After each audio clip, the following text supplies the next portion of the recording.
the rich young ruler.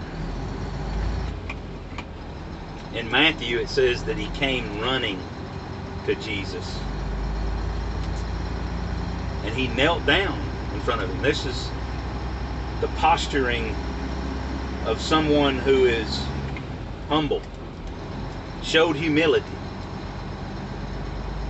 And in Matthew 19, verse 20, it says, what is lacking in my life? What is missing in my life? Now, we're talking about a young man who,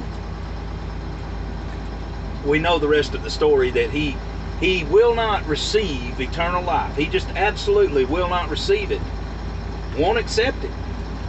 Ends up walking away, at least at that moment. But after the conversation between the two, but he won't receive it unless it lines up with his desires. Now, he says to him in Matthew, what shall I do? Ran to Jesus. What shall I do? What is missing in my life so that I can have eternal life? He wanted eternal life. Now, who doesn't want eternal life? But this is the struggle with people, with all of us. There are things that we want to hold on to, that we don't want to submit to the Lordship of Jesus. And eventually we're all tested with those things, and this was a huge test for this young man. Here he was a rich young ruler, so he had position in the community. He had position that brought with it probably accolades from the people. I mean, here's a young man. These positions were usually held for the older folk, and those that had prominence. But this young man had prominence in the community, or he wouldn't have been made a ruler. He probably I believe it was of the synagogues, and so he was a prominent leader, a religious leader. So he was a moral man, and remember, he's a young man, well respected. He had much property. He was also very wealthy, and he had plenty of self-righteousness, because you remember him answering, I've kept all the commandments. I've done it all. I have achieved a lot of things here. He had pride. He had pride of running his own life, his own way. He had done it, and we can tell that he loved himself, because he said, I, look at me, I have kept the law. I have done this. But a commendation to the young man. He was honest with his own self and with his own soul, and restless and unfulfilled. He knew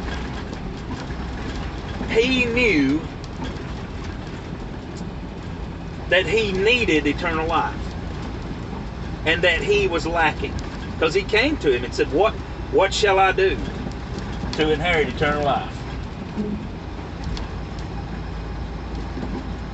And most people want eternal life. Most people want to escape judgment. Most people want to escape death, permanent death. Most people want to escape punishment. And so this rich young ruler, I mean, wow, for most preachers, he was an ideal seeker. I mean, he knew he didn't have eternal life, and he came asking for eternal life. He knows he is a carnal man. He knows that everything he's achieved up to this point has been what he has done for himself, and he feels no confidence that he has eternal life.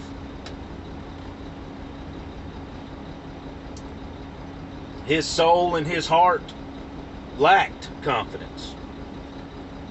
He lacked the life of God, and he knew it. He knew that he was a hypocrite.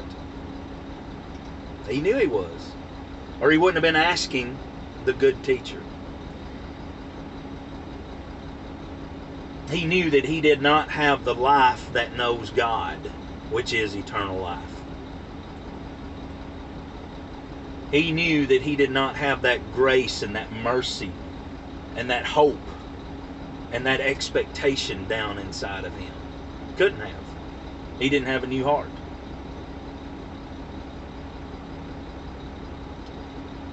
He didn't have the life of God that pours out these things continuously.